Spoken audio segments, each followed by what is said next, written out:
Iya, shalom. Selamat malam.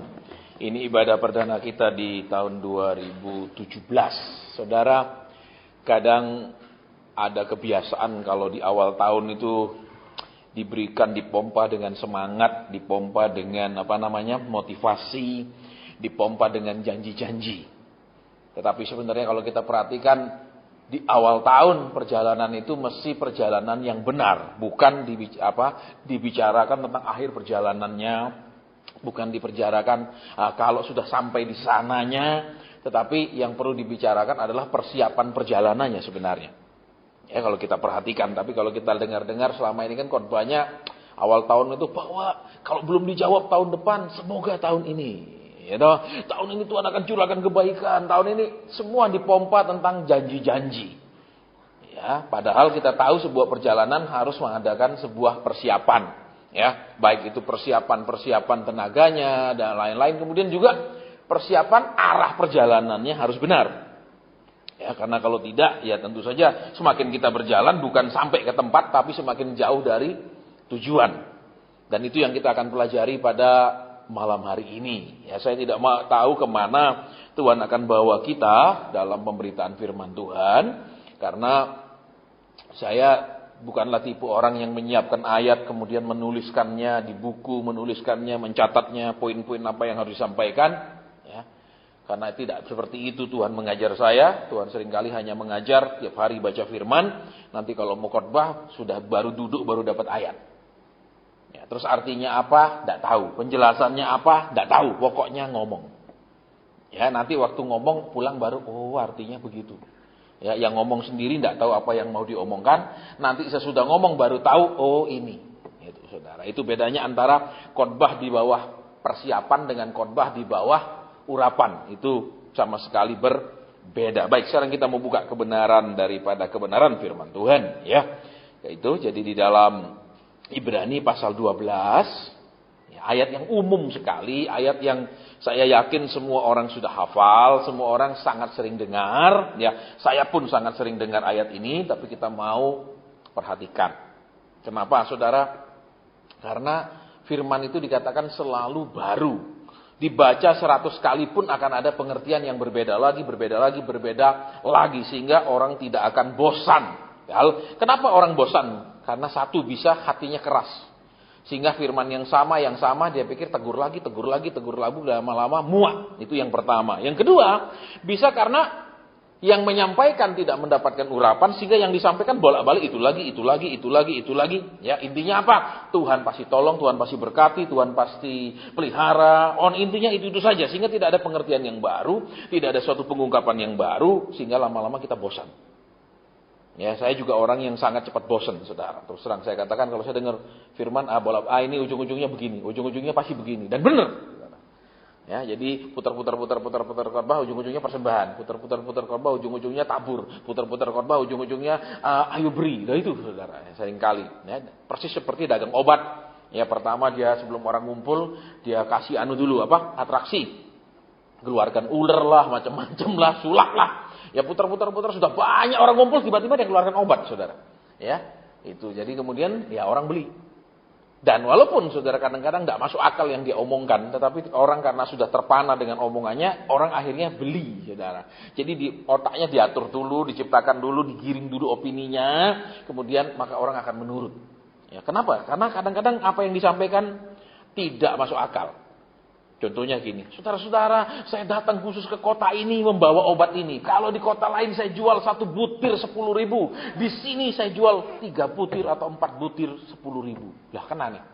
Ngapain jauh-jauh datang bawa obat? Betul, kalau di kota lain 10.000 sebutir, ngapain dia datang ke kota kita jual 3 butir 10.000? Kan bodoh, amin. Sudah rugi ongkos, betul. Ya no, rugi segala macam. Tapi kemudian orang tetap beli, saudara, karena pikirannya sudah dikuasai, pikirannya sudah digiring dengan apa? Ada yang minum sembuh gini. Ya tahu, saudara. Apalagi yang lebih celaka soal ini obat digosok di kaki hilang. Orang tetap beli, saudara.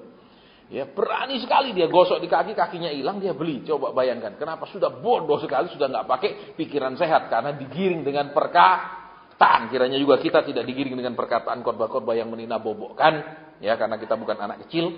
Ya, tapi kita mau benar-benar firman yang sehat. pengajaran yang sehat. Saudara tahu ketika orang bertobat, Alkitab dengan jelas katakan hendaklah kamu itu selalu ingin apa? Makanan yang murni. Makanan yang murni, tidak banyak diembel-embeli dengan apa namanya perasa, penguat, pengenyal, apalagi itu pengawet dan lain-lain. Makanan yang murni. Ya kalau zaman sekarang kan kadang-kadang sudah tidak murni lagi kalau kita perhatikan, embel-embelnya selalu tentang berkat, bola-balik hanya berkat, saudara. Ya, seakan-akan Tuhan itu dicari hanya karena dia punya berkat. Kalau nggak ada berkat dia nggak dicari. Ya kita nggak tertarik kepada dia kalau dia nggak punya berkat, dia nggak punya jawaban, dia nggak punya duit untuk dia kasih kita. Ya ini cilakanya saudara sebagai orang percaya. Baik, kita akan baca ayat mulai ayat ke-5 dan ke-6. Udah biasa ayat ini saudara. Ya saya yakin semua kita sudah pernah dengar. Dan sudah lupakah kamu akan nasihat yang berbicara kepada kamu seperti kepada anak-anak? Hai anakku, janganlah anggap enteng didikan Tuhan, janganlah putus asa apabila engkau diperingatkannya. Karena Tuhan menghajar orang yang dikasihinya dan ia menyesah orang yang diakuinya sebagai anak. Saya mau tanya dulu, siapa yang tidak pernah dengar ayat ini? Tolong angkat tangan. Saya ulang, siapa yang pernah dengar ayat ini? Tolong angkat tangan. Semua kita rasanya pernah dengar, betul? Tetapi masalahnya sekarang, saudara kita mau perhatikan poin demi poin pada malam hari ini dikatakan begini kan. Ya, hai anakku janganlah anggap enteng didikan Tuhan. Jadi apa saudara dianggap enteng? Namanya anggap enteng tidak dipandang sebelah mata toh, tidak dihargai. Alias apa? Didikan itu kurang berguna. Itu intinya kan kalau terjemahan bebasnya. Didikan Tuhan itu kurang berguna. Didikan Tuhan itu enggak penting. Didikan Tuhan itu ya mungkin lah kalau kita rohani kita bilang ya ada sih pentingnya juga. Tapi yang paling penting kesuksesan, yang paling penting keberhasilan, yang paling penting kekayaan, kemakmuran, yang paling penting apalagi duit dan lain-lain. Jadi kalau kita perhatikan di sini Alkitab dengan jelas katakan jangan anggap enteng didikan Tuhan. Berarti apa saudara? Kita seringkali lebih mengutamakan, menitik beratkan, mengejar bukan yang pendidikan, bukan kompetensi sebagai orang Kristen, tetapi berkat dan jaminan sebagai orang Kristen. Coba saudara dan saya perhatikan sekarang ya. Kalau waktu kita sekolah, waktu kita semesteran, yang kita pikirkan adalah bisa lulus, bisa nilainya bagus dari semesteran itu, betul? Siapa di sini waktu sekolah, waktu ada semesteran, waktu ada ujian mikirnya adalah supaya saya mampu, supaya saya pinter. Rata-rata cuma mikir supaya saya lulus. Betul apa ya? Nah, sekarang masalahnya saudara. Seringkali ketika kita berpikiran, kok yang penting saya lulus, bukan yang penting saya bisa. Maka kita seringkali apa? Nyontek pun kita okekan. Karena yang penting saya lulus, bukan yang penting saya bisa. Kalau yang penting saya bisa, saya nggak akan nyontek. Kenapa? Itu menunjukkan saya nggak bisa.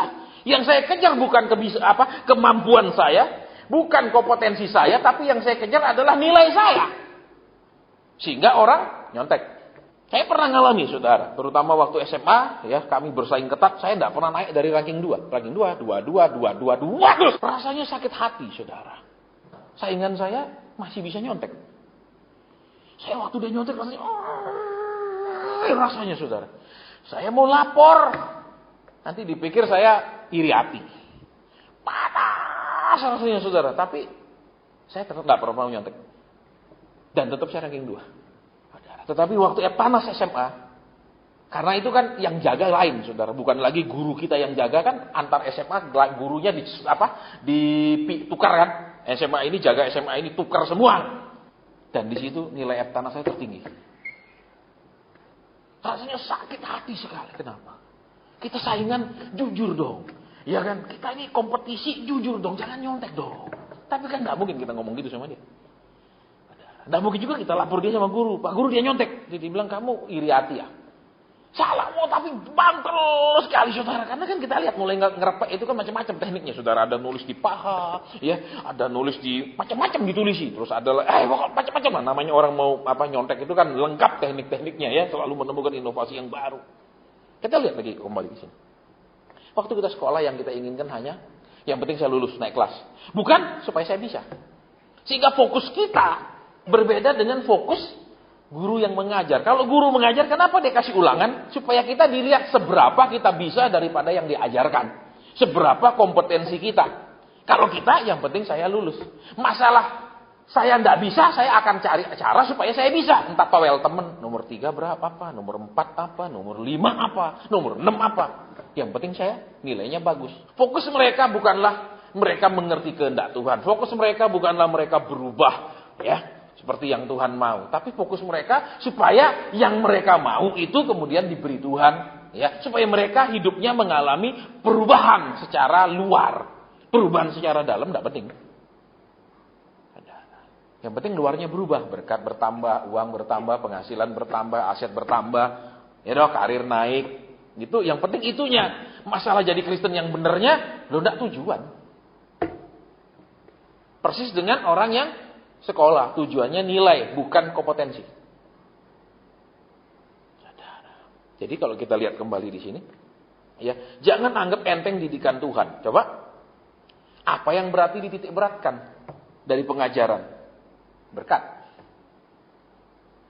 Coba kalau sekarang ada ibadah kesembuhan, orang penuh datang. Orang cari sembuh. Ibadah pengurapan, bebas dari kemiskinan, orang datang. Ibadah percepatan, orang datang. Ibadah pengajaran, ngapain? Saya tahu jadi Kristen itu gimana, saya tahu harus rajin berdoa, saya tahu. Harus baca firman, saya tahu. Harus tekun, saya tahu. Coba kasih tahu saya yang saya tidak tahu. Tidak ada dari kehendak Tuhan. Tahu semua kan orang Kristen itu. Betul? Tapi terus sudah ketemu jalan, kecedok, Pak ini gimana jalan keluarnya? Nah itu mereka tidak tahu. Saudara. Terus ketika harus membuat keputusan, ketika harus mengambil sesuatu tindakan, harus memilih apa, mereka bingung. Saudara. Tapi kalau yang lain-lain, mereka tahu, ya sudah tahu lah harus setia, harus jujur, tidak boleh nipu orang. Semua kita tahu kalau ditanya, betul? Saudara. Tapi kalau harus memilih atau mau mengambil keputusan, ini gimana? Harus ke kiri atau ke kanan? Harus ya ini A atau B yang kita harus kerjakan, kita bingung. Karena kenapa? Kembali karena didikan itu kita anggap enteng. Zaman sekarang, saudara, ya, saya jarang ketemu hamba Tuhan yang punya karunia mengajar. Yang banyak adalah karunia mengumbar janji Tuhan. Pokoknya engkau akan ditolong tahun ini. Pokoknya Tuhan akan angkat engkau. Pokoknya Tuhan akan berkati engkau tahun ini. Matanya tertuju kepadamu untuk berbuat baik kepadamu. Biar engkau jahat dan tidak berkenan kepadanya. Pokoknya dia tetap baik. Itu masalah. Saya ingat, saudara, salah satu dari gembala saya, itu hampir 5 tahun saya menjadi jemaat di sana. Dan selama dia khotbah 5 tahun tidak ada kata berkat. Saudara bisa bayangkan seorang hamba Tuhan khotbah 5 tahun tidak pernah ada kata yang nama berkat keluar dari mulutnya. Diberkatilah, itu tidak pernah ada. Tapi dia juga tidak khotbah bahwa engkau dosa, engkau salah, tidak. Dia khotbah, saudara, 1 ayat, dia bisa khotbahkan 2 sesi ibadah. Tidak pakai teori, tidak ayat ini dari kata ini, bahasa Ibraninya, terus bahasa Gerikanya, artinya, kayak sekolah apa, kayak seorang sekolah teologi, tidak. Saudara, ya, dia karena seorang pengajar, dia bisa mengkhotbahkannya dengan dibawa urapan sehingga bingung. Ini orang belajar dari mana? Saudara, karena saya dari kuliah itu sudah punya buku tebal-tebal segini, buku rohani. Ya, konkordansi Alkitab saya punya, terus pokoknya yang berat-berat itu saya punya semua, saudara. Pokoknya yang tebal-tebal segini itu makanan saya. Saya bilang dari mana dia dapat? Terus yang dia sampaikan itu tidak pernah membosankan, tidak pernah teoritis khotbahnya, tidak pernah teologis khotbahnya, tapi khotbah yang nyaman sehingga, loh, oh artinya gini, oh pembukaannya gini. Dan tidak pernah ada kata berkat selama itu. Sehingga setiap kali saya datang ibadah saya merasa apa? Walaupun dia tidak tegur dosa saya, di sana saya sedang berkaca, ini kekurangan saya, ini kelemahan saya, ini masih yang saya perlu perbaiki, ini masih. Padahal dia tidak ngomong kesalahan saya, dia cuma cerita ini loh firman Tuhan. Dia hanya mengkhotbahkan firman, tidak tuding orang dari mimbar. Tidak, dia hanya khotbah. Dia bukakan rahasia firman itu dan kita berkaca. Oh iya, saya masih kurang di sini. Saya masih salah di sini. Oh, pengertian saya keliru. Selama begitu dia sampaikan firman, saya seperti sedang menghadapi kaca melihat diri saya. Kekurangannya bukan melihat keinginan saya yang belum terjawab. Ya, Beda sekali. Kemudian saudara, saya juga melihat orangnya tulus sekali. Ya, saya tahu bahwa Tuhan tempatkan saya berjemaat di situ dan itu mempengaruhi hidup saya. Saudara, ya, gerejanya besar, bukan gereja kecil, gereja besar. Ketika pendalaman Alkitab, saudara, tiba-tiba ada seorang hamba Tuhan datang dari Pakistan. Dia lagi berlibur di Pulau Bali. Bukan mau pergi khotbah KKR, dia lagi libur ibadah. Pas datang, pas semalam itu datang ke gereja kami. Mau ibadah, mau ikut ibadah, bukan mau khotbah. Gembala saya, karena tahu itu hamba Tuhan, langsung suruh naik mimbar. Anda yang khotbah. Pendeta dari Pakistan bilang, no. Saya datang cuma berlibur. Saya datang berlibur ke Bali, saya enggak. No, Anda khotbah. Dia enggak pertahankan mimbarnya.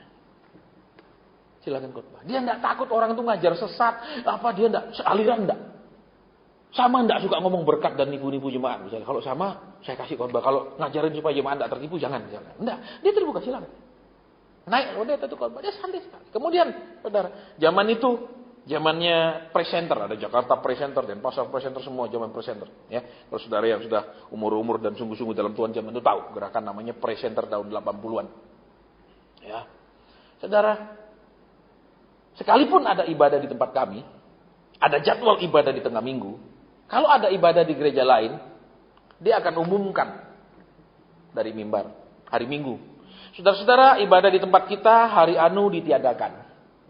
Karena kita semua akan beribadah bersama-sama di gereja anu. Datanglah dia. Saya datang, dia sudah duduk di depan.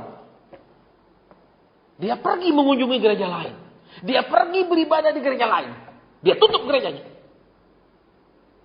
Tidak pernah saya ketemu pendeta model itu. Sampai hari ini. Yang ada tutup gerejanya buat tidak mau keluar-keluar dan jangan pernah keluar jemaatnya. Alasannya hati-hati pengajaran sesat.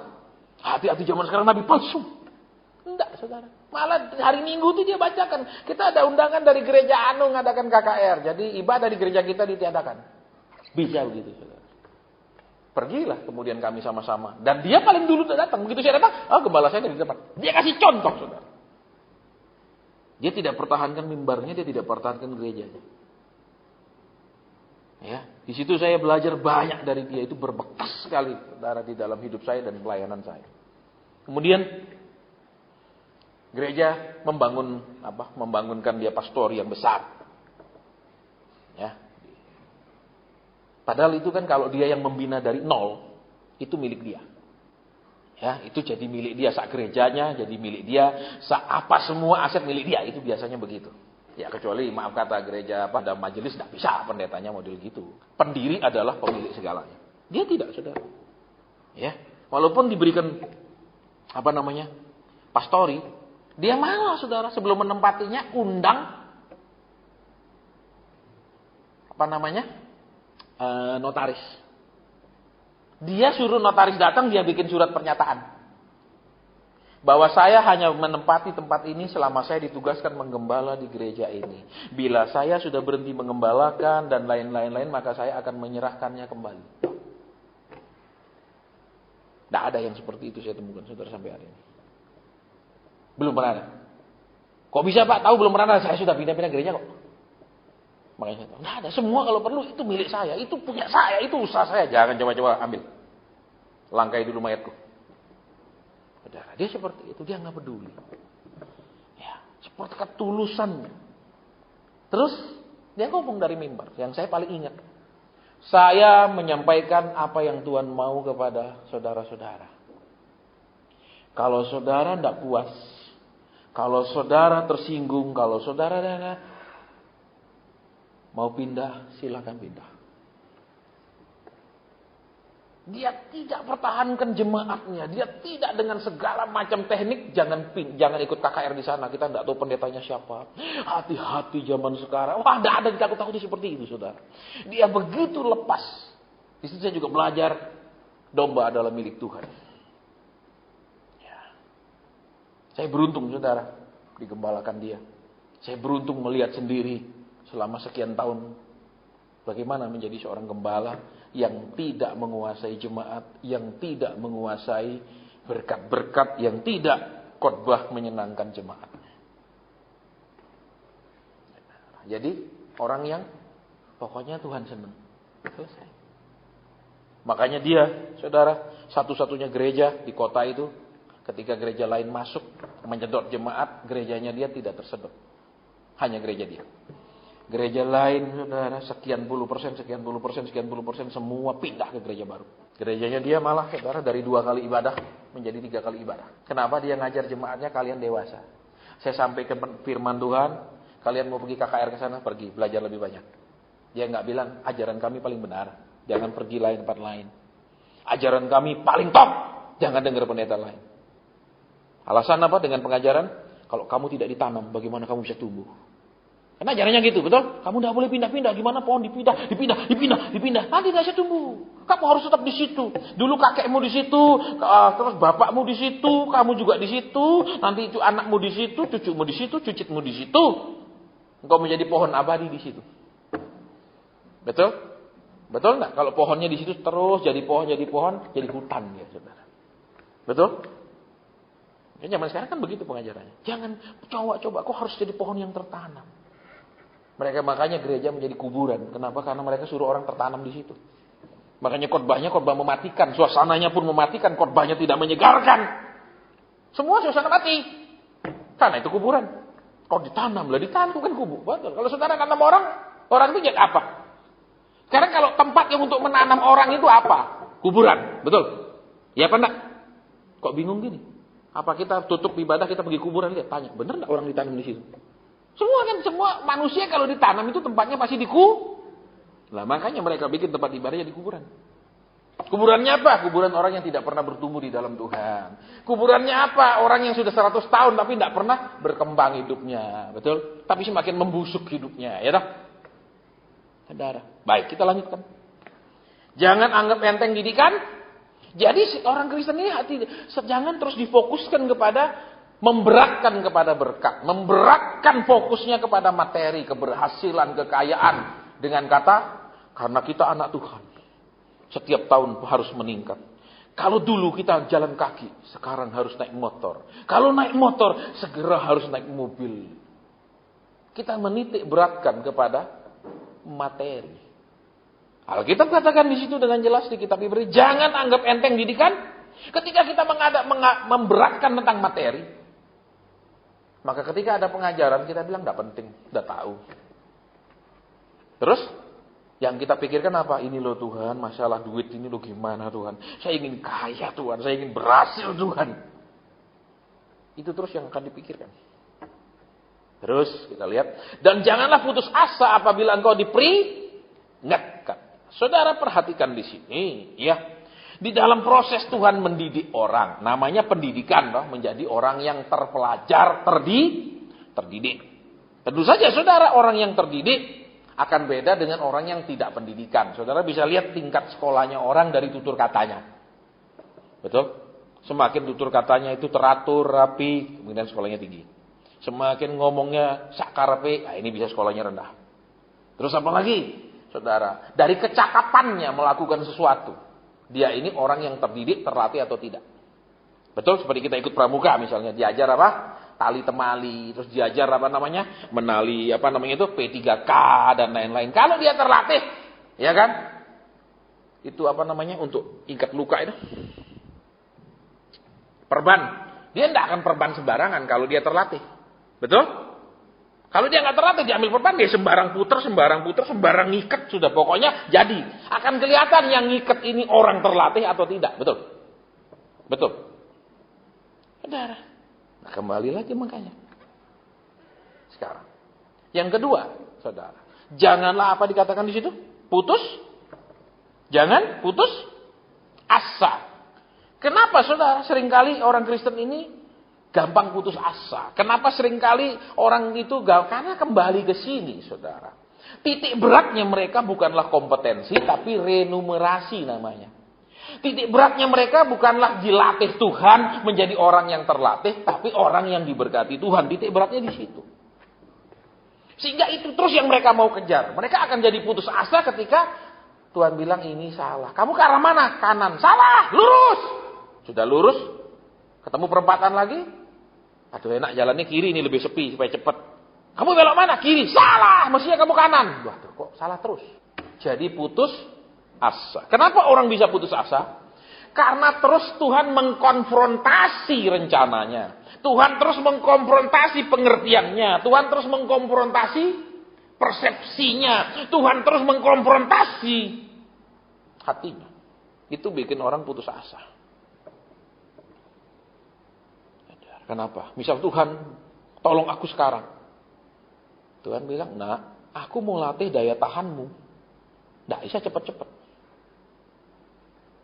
Tapi fokus kita, tolong Tuhan. Fokus kita adalah kelegaan. Fokus Tuhan, daya tahan. Kita akan kecewa. Kembali yuk di sini. Makanya orang putus asa karena Tuhan terus mengkonfrontasi dia. Apa yang kita kejar, Tuhan bilang, aku enggak kejar ini dulu. Harus ini dulu. Iya. Anak-anak akan ngamuk, saudara, kalau bawa ke mall. Misalnya kalau ibunya bilang, mau toko mainan, bilang ibunya sebentar dulu. Kita pergi beli anu dulu, ya beli ini dulu. Habis itu beli anu lagi, beli kebutuhan ini, kebutuhan itu. Kalau dia tambah lama tambah ngamuk. Betul. Tambah lama dia tambah kesel. Kenapa? Lu sudah beli ini, sudah mau balik, ayo pergi beli mainan. Enggak, kita mau beli anu dulu. Lagi habis sana beli anu lagi. Anak pasti nggak akan sabar. Betul? Semua pernah jadi anak-anak toh? Betul? Dan tidak sedikit yang masih tetap kanak-kanak toh? Sudah. Lihat kebenaran di sini. Putus asa. Saya pernah, saudara, ketika saya diproses oleh Tuhan, saya putus asa. Kenapa? Kan orang-orang di dalam kesesakan kan ingin segera kelegaan. Ketika orang dalam kesusahan kan ingin segera dikeluarkan, dijawab. Saya ngotot puasa, saya ngotot berdoa. Tuhan tidak pernah jawab saya, Tuhan tidak pernah janji akan segera dijawab. Malah waktu doa, Tuhan tolong. Tuhan bilang apa? Kamu doakan si Hanu, dia lagi susah. Ngamuk saya, saudara. Tuhan, aku sendiri susah. Aku sendiri sekarang ini sedang berdoa untuk kesusahanku. Bukan kau, janganlah kau suruh doakan si A, si B, si C. Nggak urusan. Kemudian doa lagi Tuhan. Tuhan bilang apa? Kamu kunjungi temanmu si Anu. Dia sedang begini. Lah, Tuhan, aku ini aja masalahku belum selesai-selesai. Tujuanku berdoa, tujuanku puasa ini untuk masalahku. Saudara, jadi apa? Ngamuk, jengkel, kesel, sakit hati. Ya termasuk putus asa. Ternyata Tuhan itu tidak tertarik sama pergumulan saya. Ternyata Tuhan itu, saya teriak kayak apa, saya dukung doa plus puasa, dia nggak urus, saudara. Dia malah suruh saya yang lain-lain yang tidak ada hubungannya dengan kebutuhan saya, pergumulan saya. Lihat di sini. Kenapa orang Kristen putus asa? Karena arah pikirannya mau dibelokkan Tuhan sesuai mau Tuhan. Terus apa lagi? Karakternya mau dirubah Tuhan supaya seperti yang Tuhan mau. Apalagi imannya mau dinaikkan sampai tingkat yang Tuhan harapkan. Kalau kita beda. Berkat sampai di level yang kita harapkan, yang kita mau. Putus asa, saudara. Kembali karena satu kan. Kita ingin segalanya cepat, kita ingin segalanya tidak pakai susah. Betul? Kalau perlu tidak pakai doa. Amin. Karena Tuhan semua mengetahui segala keperluanku. Amin. Jadi tidak perlu pakai doa toh. Lihat kembali di sini. Ya. Dikatakan dengan jelas. Jangan putus asa waktu apa? Waktu apa tadi? Waktu apa dikatakan jangan putus asa? Janganlah engkau putus asa. Ulang dulu. Jangan putus asa waktu apa? Ibrani 12 loh. Lihat, saudara. Ketika Tuhan berkomentar, ketika Tuhan memberikan nilai, ketika Tuhan ini loh keliru nak, ini tidak pas nak, ini nggak tepat nak, ini salah, kita kecewa. Karena fokus kita kejar jawaban, fokus kita minta pertolongan. Kita tidak mau dengar komentar Tuhan yang di telinga kita seperti negatif. Makanya zaman sekarang pendeta kalau khotbah yang tegur-tegur tidak ada orang suka. Sukanya, saudara sudah setia, percaya tahun ini Tuhan akan berkati. Anak tiap hari rajin sekolah, tidak pernah bolos, tapi di rumah tidak pernah belajar, ulangan nilainya jelek. Terus mau naik kelas. Dia tiap hari hadir, tiap hari sekolah. Betul. Loh, kehadiran kan hanya sebagian daripada sekolah. Kan? Betul. Betul apa ya? Terus walaupun dia terus hadir tapi nilainya hancur naik kelas. Ditolong enggak dengan kehadirannya yang rajin kalau nilainya hancur semua? Tertolong? Enggak. Betul apa ya? Betul apa ya? Terus walaupun nilainya bagus tapi absensinya terlalu banyak. Enggak bisa juga. Betul. Bahkan semesteran dia enggak boleh ikut. Jadi kita mau lihat, hadir ibadah itu baik, datang pergi ibadah itu baik. Tapi lebih baik lagi kalau kemudian apa yang dipelajari di dalam ibadah itu masuk. Apa yang didengarkan itu tersimpan. Itu lebih baik. Daripada cuman beribadah. Saya banyak ketemu orang beribadah, maaf kata, dari nenek moyangnya Kristen tidak berubah orangnya. Dari kandungan diri bawa ke gereja tidak berubah orangnya. Dari culas ke culas, dari pembohong ke pembohong, dari manfaatkan orang ke manfaatkan orang, nggak ada perubahan. Kembali ke sini. Ya. Janganlah engkau putus asa. Peringatan. Dikasih peringatan. Lah kalau pegawai dikasih peringatan itu berarti pujian toh, betul? Mau dinaikin pangkat, amin. Kalau dikasih peringatan, surat SP1 itu kira-kira apa? Apa itu SP1 tuh? Kalau kita kerja. Kalau enggak berubah SP2, betul? Enggak berubah SP3, enggak berubah pecat. Bukan mau dikasih hadiah, amin. Mau dikasih hadiah apa? Dikasih tidak usah masuk lagi, betul? Itu hadiahnya, betul? Oleh bos, sudah kamu tidak perlu masuk lagi, kamu tidak perlu bangun pagi, sekarang hidupmu bebas sakarepmu, gitu toh? Kebebasan itu, tapi tidak ada gaji, amin. Nah, jadi lihat, ketika kalau kita bekerja dikasih peringatan, berarti apa? Pekerjaan kita, hasil kerja kita mungkin, kelakuan kita di tempat kerja mungkin, apalagi sikap kita kepada teman mungkin, itu tidak pas, makanya dikasih peringatan. Halo, betul apa ya? Loh, iya apa ya? Loh kalau sekarang murid dikasih peringatan sama guru, kirim ke rumah. Ya kasih tahu ini anaknya saudara ini selalu mengganggu temannya. Misalnya ya, itu dikasih hadiah sama gurunya. Amin. Itu berarti kalau tidak diperbaiki ada hal konsekuensi, ya toh? Betul. Nah, sekarang coba saudara dan saya perhatikan. Ya. Tuhan berhak menyampaikan ini loh rapotmu selama jadi Kristen. Ini loh rapot saya selama jadi Kristen. Itu mesti ada. Dikasihnya gimana caranya? Pembukaan firman Tuhan. Dari situ kita ngukur sendiri. Oh iya masih salah. Oh iya. Di situ kita ukur. Bukan aku mau dengar khotbah berkat. Aku mau dengar khotbah jawaban. Aku mau dengar khotbah percepatan. Itu tidak membuat orang, saudara, mengerti peringatan Tuhan. Coba lihat kembali di sini. Janganlah putus asa waktu engkau diperingatkan. Jadi tidak, saudara-saudara pasti diberkati. Saudara-saudara, Tuhan Maha Kaya di surga, tanahnya dari emas. Jadi saudara juga akan diperkaya. Kembali, kita lanjut sedikit ya. Habis ini selesai. Karena Tuhan menghajar orang yang dikasihinya, dan ia menyesah orang yang diakuinya sebagai anak. Saudara, yang menarik saudara dan saya tahu, menghajar orang yang dikasihinya. Lah, kok disayang, kok dihajar? Disayang, diberkati, diangkat, betul? Dikerojoki duit, namanya disayang. Betul? Karir dikasih naik, penghasilan naik, gitu. Semua enak lah. Itu namanya kan menurut pengertian manusia. Saudara, karena saudara dan saya ini tidak hanya hidup di bumi, tapi nanti pilihannya hidup di neraka atau di surga. Kan gitu, betul? Maka saudara dan saya ini harus memenuhi syarat dan ketentuan. Ketentuan masuk neraka, jelas. Ketentuan masuk surga, jelas, betul. Siapa yang tidak tahu ketentuan masuk neraka apa saja? Tahu dong? Betul? Bikin dosa-dosa masuk neraka, betul? Lah, seringkali yang masuk surga rasanya pasti masuk surga. Amin.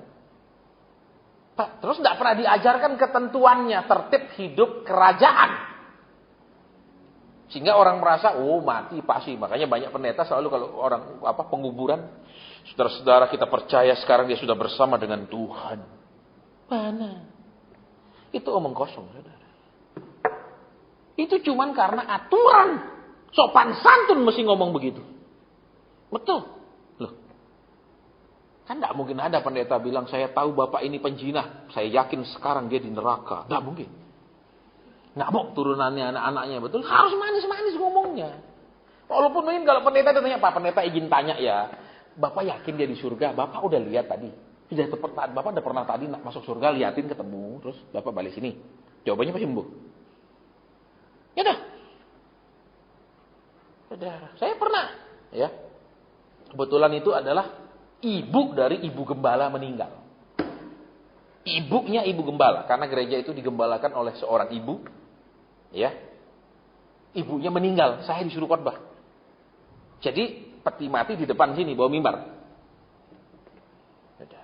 Ya, khotbahnya apa?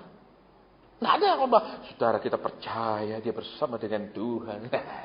Itu omong kosong. Benar? Itu kan menyenangkan telinga. Betul. Betul.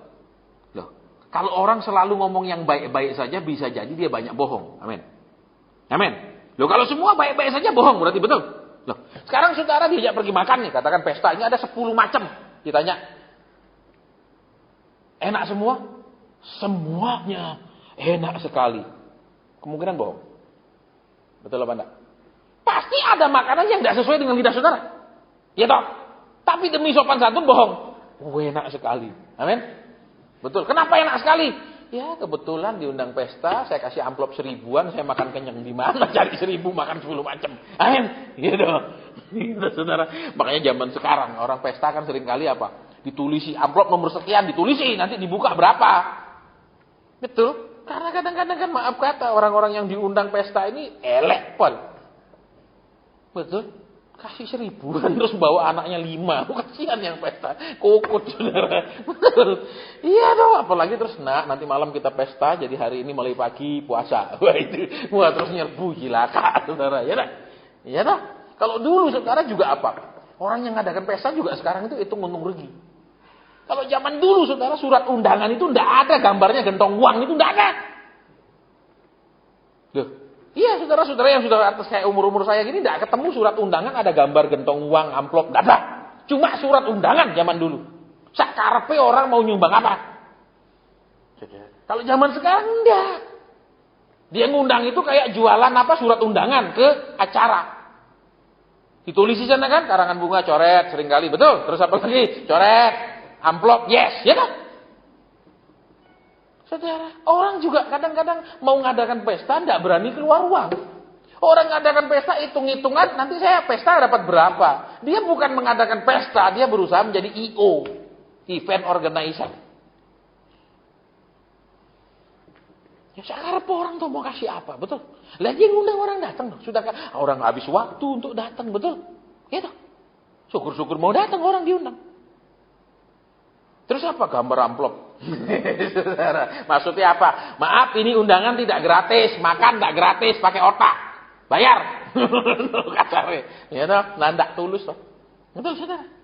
Betul. Makanya di daerah kami dulu waktu ada mulai ada gambar begitu, terjadi cultural shock. Apa? Maksudnya orang-orang sana jadi, loh kok? Kalau dulu kan sekarang orang kasih. Zaman dulu setiap orang nikah itu saudara yang paling laku adalah gelas.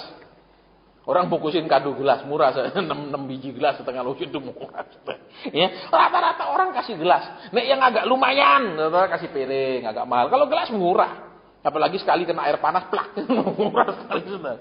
Ya, tapi kemudian mulai pakai ada amplop, gambar bunga coret, saudara, gambar amplop atau gentong uang.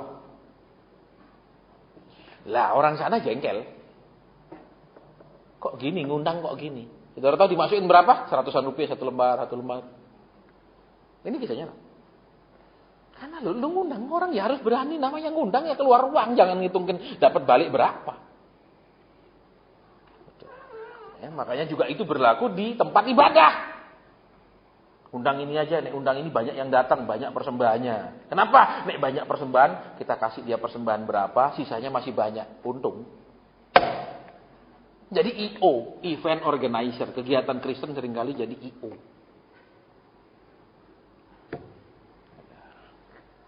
Kalau saya nggak peduli itu.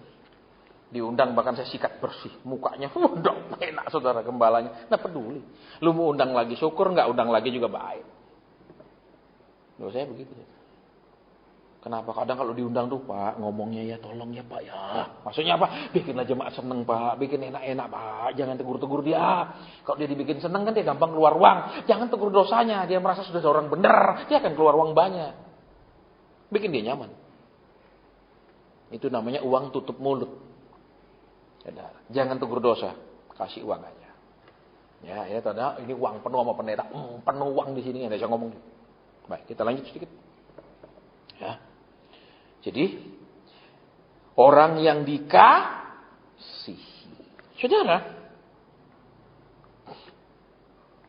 Tuhan menghajar, mendidik dengan keras. Bukan menasihati loh, ini menghajar loh. Berarti apa saudara? Akan ada yang namanya menghajar kan hubungannya dengan fisik ini. Betul, loh kalau saudara dihajar kan fisik babak belur. Betul. Iya apa ya? Loh kalau saudara petinju kan darah, luka, namanya dihajar lah. Betul. Nah, apa? Tuhan seringkali menghajar, dia menghajar secara fisik, secara psikis. Kita mengalami apa? Babak belur di pekerjaan, babak belur di usaha, babak belur di karir. Itu namanya dihajar. Ya, kemudian apa lagi? Saudara perhatikan. Ini kita punya nama hancur, itu dihajar. Ya, ajaran Tuhan itu jadi macam-macam, tidak hanya diberkatilah. Wah, keliru. Saya waktu diajar Tuhan, reuni SMA, nggak berani muncul. Kenapa? Pengangguran.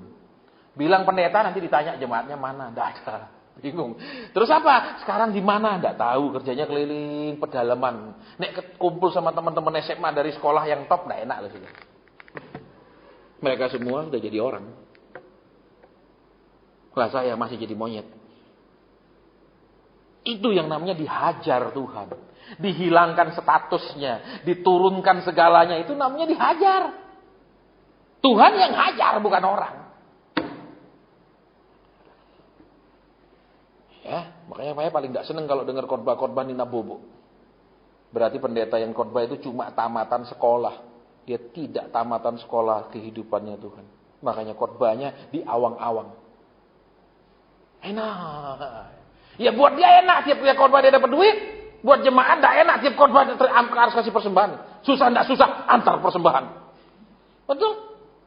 Di mana di sini ada gereja yang saudara yang pergi-pergi mana? Saudara-saudara ya memang sedang kesusahan keuangan, jangan antar persembahan. Ada? Tidak ada. Susah tidak susah diedarkan. Betul? Kasih. Ya benar. Kita lihat lagi makanya. Tuhan menghajar orang yang ya namanya dihajar babak belur, saudara lah. Tuhan menghajar lah. Saudara aja dihajar petinju, kita babak belur, betul? Nah Tuhan. Lihat ini, Alkitab bilang Tuhan menghajar. Berarti apa saudara? Kalau dihajar itu ada bekasnya. Bekas dihajar. Betul? Loh, saudara jatuh, luka. Jatuh sepeda motor, babak belur. Ada bekasnya. Betul, saya punya banyak bekas saudara. Di sini ada, di kaki ada. Banyak bekas yang saya luka-luka. Jadi, kalau selama ini saudara didikan Tuhan tidak ada bekasnya di sifat kita. Tidak ada bekasnya di mulut kita. Mulut kita sembarangan masih ngomong. Liar ngomongnya. Najis ngomongnya. Belum ada bekas didikan Tuhan. Kelakuannya. Belum ada bekas. Kalau ada bekas, ada kapoknya. Kapok Tuhan. Tidak mau ulang lagi Tuhan. Tidak enak Tuhan. Aduh tidak Tuhan. Tidak ngulang lagi Tuhan. Sakit Tuhan. Itu namanya benar-benar kapok. Ada bekasnya dihajar. Betul? Tapi kalau Kristen kan tidak ada bekas, betul? Lagi susah tekun cari Tuhan, dikasih kelegaan lupa Tuhan, nanti susah lagi balik cari Tuhan. Tidak ada bekas. Makanya perlu dikasih yang ada bekas. Lah saudara kalau diginiin toh tidak ada bekas, betul? Betul apa enggak?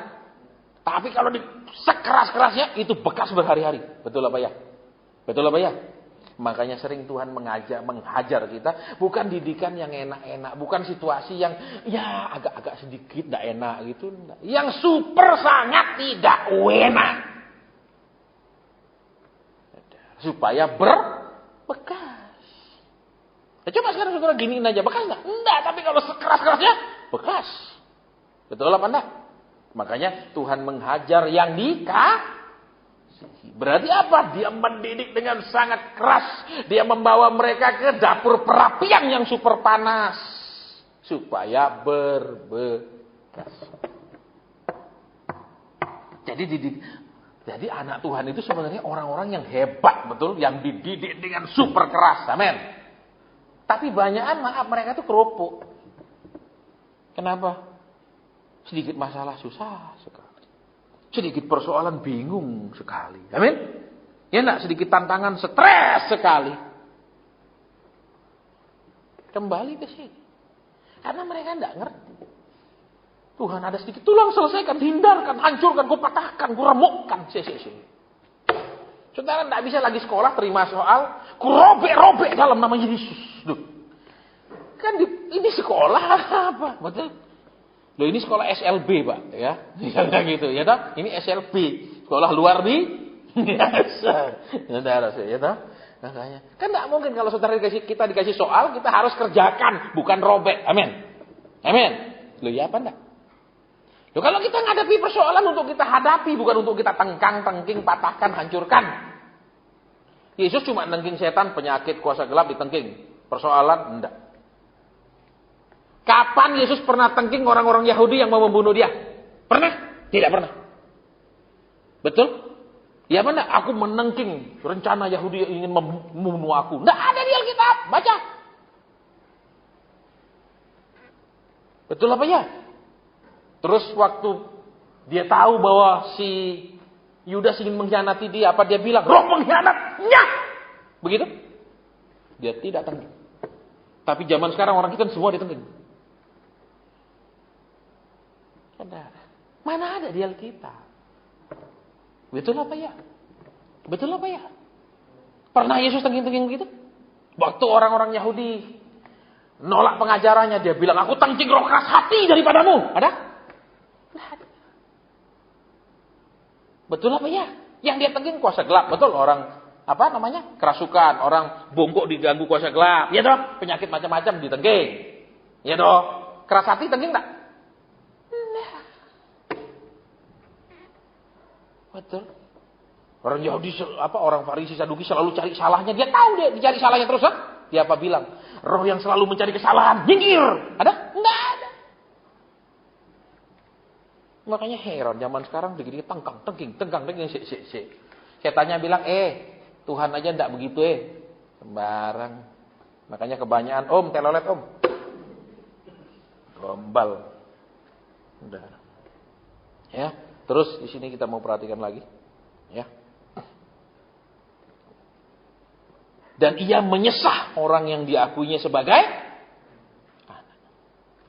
Saudara, kalau saudara baca Alkitab yang terjemahan lama, bukan terjemahan ini, disesah itu artinya dikepuk-kepukin juga, diikat, dikepuk, namanya disesah. Kalau saudara yang Kristen sudah lama, saudara cari terjemahan yang lama, Alkitab terjemahan lama. Yesus itu disesah, pakai kata sesah, ya dah. Disalib, betul, dikaplok, diludahi, itu namanya disesah. Nah, artinya apa, saudara? Kadang Tuhan itu ngikat kita dalam masalah, sementara kita dalam masalah, dia tidak menghibur kita. Dia tidak bilang tenang nak, besok terjawab, tenang, lusa langsung beres, tenang, ya toh, seminggu lagi berkat turun. Enggak. Justru ketika kita diikat, ketika kita seperti ada di tiang salib itu, kita terus digebukin lagi. Justru ketika kita ada pergumulan, ada beban yang berat, di situ Tuhan malah mengadakan rapel pelajaran yang selama ini kita tidak mau belajar. Ya sama seperti anak, kalau dia tidak dipegang tangannya suruh minum obat tidak mau. Pahit, sekarang pegang Pindah, buka. Ini satu macam lagi, yang ini obat lagi, dua macam, tiga macam. Dah, selesai. Seperti itu. Kenapa? Karena kalau tidak dibegitukan, nolak terus. Kalau tidak dibegitukan, ngelawan terus. Kalau tidak dibegitukan, menghindar terus. Sekarang, saya ingat. Waktu disuntik cacar, sampai sekarang masih bekasnya. Kalau buka, ini kan ada bekas cacar, bekas suntik kan tidak pernah hilang. Setakut-takutnya saya dulu nangis. Tidak diurusin nangis saya juga. Tetap disuntik. Orang tua saya tidak bilang, ya sudah kamu takut, ya sudah. Tidak usah. Tidak. Sampai sekarang kan ada bekasnya di sini. Untuk cacar. Sampai hari ini masih bekas. Tidak, setakut-takutnya tetap harus suntik. Kenapa? Karena itu baik. Betul? Jadi saudara dan saya, Tuhan tahu yang terbaik. Sementara kita hanya mau milih yang baik buat kita. Makanya terpaksa kadang kita diikat dalam persoalan. Kita diikat di dalam kesulitan. Kita diikat tidak bisa bergerak di dalam kesesakan dan lain-lain. Dan sementara itu dia nuangin obat. Yang harus kita minum. Yang pahit-pahit itu. Apa kalau Tuhan akan bereskan? Tuhan akan tolong. Itu menolong enggak nolong? Semua cerita yang mudah akan membuat orang gampang putus asa. Tuh katanya kok gampang, kok gini. Betul? Betul? Tapi semua cerita yang sebenar-benarnya membuat orang lebih siap menghadapi realitas. Saya pernah, karena hobi saya berburu, naik gunung dulu. Pak, di sini Pak, ada celengnya banyak. Mau ke sini deket. Sudah berjam-jam naik turun bukit enggak. Sini Pak, dekat. Loh, dekatnya dari tadi, dari mulai jalan kamu bilang dekat. Yang bener aja. Iya, naik lagi bukit, turun lagi lembah, naik lagi. Katanya dekat. Ini loh Pak, dekat sini. Loh, dekatmu itu dekat mana? Meledak saya saudara ketika dibegitukan. Ya maksudnya dia mungkin kalau dia ngomong yang benar saya malas pergi. Ya, kalau dia bilang ini Pak dari sini tuh bukit itu turun lagi nanti ada, nah turun naik lagi baru ke sana. Moh saya pergi. Jadi dia ngomong apa? Deket Pak, ini loh deket atas sini nih namanya. Sudah sampai atas turun lagi, balik sana lagi, sudah sampai balik lagi, sana lagi dah sampai. Padahal ngomongnya deket Pak. Ngamuk saya saudara. Enakan lo ngomong yang jujur. Yang jujur ini dari sini turun lagi naik lagi gitu loh. Saya pertimbangkan mau jalan dah. Jangan ngomong yang enak-enak. Nah zaman sekarang kan banyak khotbah. Wah tenang. Beres Tuhan yang ambil alih masalahmu. Amin. Enak. Kalau saudara ulangan umum. Boleh gak pulang bawa ulangan umumnya? Pak tolong jawabin Pak. Ayo cepet-cepet aja. Ini 20 menit Pak tadi tak bawa. Kumpulkan. Boleh? Boleh begitu? Gak boleh tak? Ya, saya punya teman saudara, sekolah Alkitab, dan dia berhenti dari sekolah teologi. Kan karena zaman sekarang kalau mau jadi hamba Tuhan tuh mulai dipersulit, harus tamatan sekolah teologi. Mulai akan dipersulit terus saudara. Jadi dia sekolah. Ya, karena mertuanya gembala. Terus mertua laki sudah mati. Sekarang digembalakan oleh mertua perempuan. Sedangkan suaminya tidak mau menggembalakan. Jadi dia sekolah untuk jadi gembala di gereja itu. Dia cerita sama saya Pak Asyen, percuma sekolah teologi. Kenapa? Orang tiap ulangan ngerpek semua kok. Lah sekolah itu aja udah gak jujur. Hanya untuk menjawab soal loh. Jawaban aja gak jujur. Apalagi keuangan besok. Langsung dia berhenti. Saya bilang bagus. Kalau kamu berhenti bagus. Berarti kamu masih punya hati nurani. Yang penting apa? Gelarnya. Kompetensinya enggak tahu. Yang penting saya sudah bergelar. Dulu dapat gelarnya gimana? Ngerpek. Itu orang kan enggak tahu saya ngerpek. Yang penting hanya aku dan Tuhan. Ini saudara. Penyakit. Ya oke. Udah hampir jam 9. Jadi sekarang kita mau intisarikan. Kenapa kita hanya memfokuskan diri kepada berkat dan lain-lain? Ketika kita fokus ke hal itu, kita akan mengentengkan didikan. Kita tidak akan peduli. Yang kita perlu, kasih saya jawaban. Jangan ajar saya. Kasih tahu salahnya saya. Jangan suruh saya perbaiki. Ya ini loh, masalahnya ini loh yang paling mengganggu pikiran saya. Jadi fokus hidup kita itu masih super duniawi. Kedua, Tuhan berhak memberikan daftar nilai kepada kita. Tuhan berhak memberikan rapot. Termasuk juga peringatan-peringatan apa yang harus kita perbaiki. Yang ketiga, saudara, ya. Karena dia mengasihi kita, karena hidup kita bukan hanya di bumi, tapi dia ingin kita berhak mewarisi hidup kekal bersama dengan dia. Maka didikan itu bukan hanya masalah duit, berkat, dan segala macam, tapi tentang karakter, tentang sifat, tentang iman, dan lain-lain yang akan membuat kita layak bertemu dengan dia dan hidup bersama dengan dia di surga. Ya, itu bedanya. Kemudian yang terakhir tadi, saudara, dengan jelas dikatakan di situ, ya, dia menyesah orang yang diakuinya sebagai anak. Jadi disesah itu biasanya kan kayak Rasul Paulus loh, diikat atau digebuk loh. Itu namanya disesah. Mungkin akan ada waktunya kita akan mengalami tidak bisa berbuat apa-apa, tidak berdaya apa-apa. Kita sudah tidak bisa berbuat apa. Mungkin tangan kita masih bisa gerak, tapi secara roh kita udah nggak bisa buat apa-apa. Dengan masalah, dengan tekanan, dengan lain-lain. Justru di situ Tuhan menyesah kita. Kamu dulu nggak mau doa, doa. Kamu dulu nggak suka baca Alkitab, baca. Kamu nggak mau berubah, berubah. Justru pada saat kita tidak berdaya apa-apa, obat yang mungkin rasanya pahit itu bisa kita minum. Kalau kita masih bebas, obat itu pasti kita tolak. Sekalipun itu obat. Ibadah selesai sampai di sini, kita akan berdoa. Bapa, terima kasih Tuhan Yesus, terima kasih Allah Roh Kudus, terima kasih. Amin. Baik, ibadah sampai di sini. Ibadah sampai di sini, tidak ada doa berkat. Karena Tuhan hanya memberkati orang-orang yang menyukakan hati dia. Bukan orang-orang yang didoakan hamba Tuhan. Ya, walaupun tidak didoakan tapi dia berkenan, dia diberkati. Daripada didoakan tapi nyakiti, ya tinggal itu khayalan. Ya, kita akan ketemu lagi bulan depan. Jadi kalau sekarang diproses, terimalah. Ya toh? Proses itu baik. Proses itu indah. Proses itu pada akhirnya menyenangkan. Pada akhirnya, pada awalnya menyakitkan, pada pertengahannya bikin putus asa. Pada akhirnya baik. Maka pada akhirnya kita akan bilang, aku bersyukur kepadamu. Bahwa rencanamu ajaib. Nanti, nek selama diproses apa rencanamu kok kayak gini? Ya nanti nek sudah Tuhan, ini loh aku siapkan kamu untuk ini. Baru, oh iya Tuhan, terima kasih Tuhan. Itu loh. Ya baik, ibadah sampai di sini kita selesai, kita bubar.